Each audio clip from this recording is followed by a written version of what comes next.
Corners of buildings which use vertical fibre cement profile sheeting can be finished using external or internal corner pieces.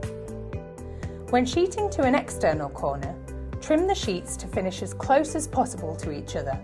Here, both sheets finished on an upturn, but that may not be the case on your project. Place the first barge board over the sheeting, butting up to the next course of sheets from above. Fix into the purlins through the crest of the corrugation of sheeting using a self-drilling screw and stitch to the fibre cement sheeting in between using self-sealing fasteners with a synthetic rubber shank, ensuring fixings are at 750mm centres.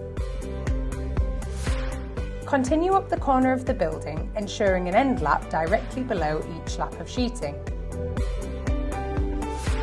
For internal corners, follow the same process, laying the barge board into the corner over the two sides of sheeting.